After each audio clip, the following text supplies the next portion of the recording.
जाते सुबह, और तो जल्दी उठते थे, अब तो बिल्कुल रात में, आधी रात में ही भाग जाते हैं। कहाँ क्या है, सब जगह देख लिया लेकिन पत्नी को कुछ नहीं मिला।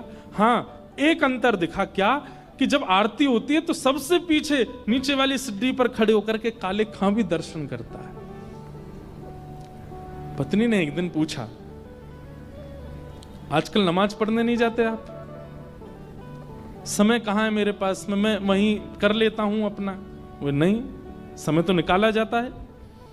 और दूसरी बात, मैंने कल देखा था, मैं आई थी मंदिर किसी काम से, तो मैंने देखा था तुम वहां आरती में दर्शन कर रहे थे।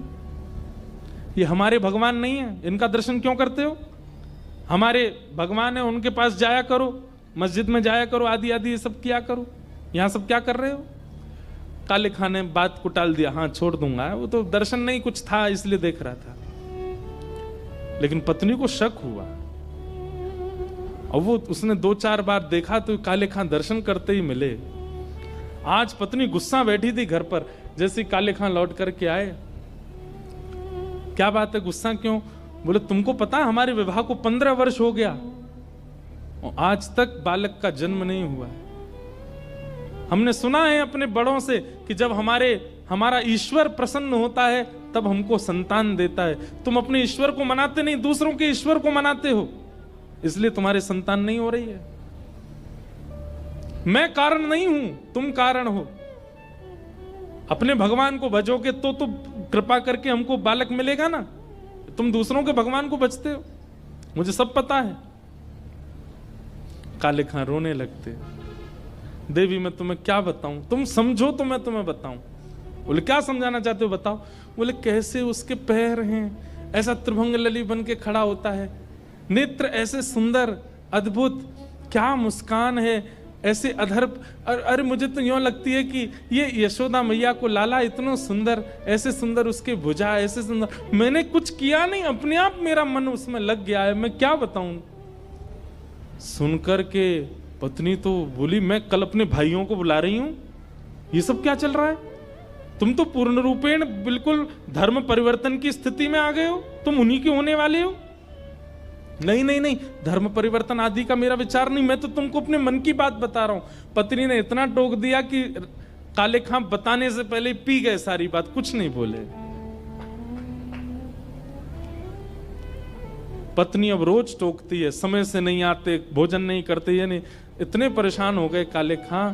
काले खां बोले तुझे क्या चाहिए? बोले तुम अपने भगवान को भजा करो ताकि वो प्रसन्न होकर के हमको बालक दें। काले खां आज मंदिर गए और मदन मोहन जी से बोले, इतने वर्षों से मैं आपकी सेवा कर रहा हूं, कुछ मांगा नहीं नाथ, अपने लिए नहीं चाहता, पर ये मेरे रिश्तेदार नातेदार, मेरी पत्नी का मुख बंद हो जाए, उसके लिए एक बालक कृपा करके मुझे दे दो। मैं आपसे अपने लिए नहीं मांग रहा हूं, मैं फिर कहूंगा मुझे अपने लिए नहीं चाहिए, पर मेरे और आपके बीच में बाधा बन रहा है ये बालक का ना होना, इसलिए नाथ मैं आपके दर्शन से वंचित ना रहूं, मैं आपके पास आता रहूं, उसके लिए एक बालक दे दो ताकि मेरी पत्नी उसमें ही लगी रहे, मैं आपके पास रहूं। और ठाकुर जी ने ऐसी सुनी, उसी सप्ताह में पत्नी को गर्व हो गया। अब तो पत्नी ने अपने जैसे काले खां को बताया कि आज मुझे पीड़ा हुई, वैद्य ने बताया है गर्भ में बालक है। काले खां की तो छाती चढ़ गई, तुम बहुत टोकती थी कि ये क्या देंगे, ये क्या देंगे, उन्हीं से बोला था मैंने, मदन मोहन जी ने कृपा करके दिया ये। अब मुझे टोकना नहीं, रोकना नहीं, और किसी रिश्तेदार को बोलने की जरूरत नहीं, मैं जैसे रह रहा हूं मुझे करने दो। काले खां तो रोज जाते हैं और रोज अब तो मदन मोहन जी के और पास रहने लगे। क्यों? आपने कृपा करके मेरी पत्नी का मुख बंद करवा दिया, अब मैं बहुत खुश हूं, आपके मेरे बीच में कोई नहीं है। रोज दर्शन करते हैं ठाकुर जी का। बालक का जन्म हुआ, उसका नाम रखा जो भी था।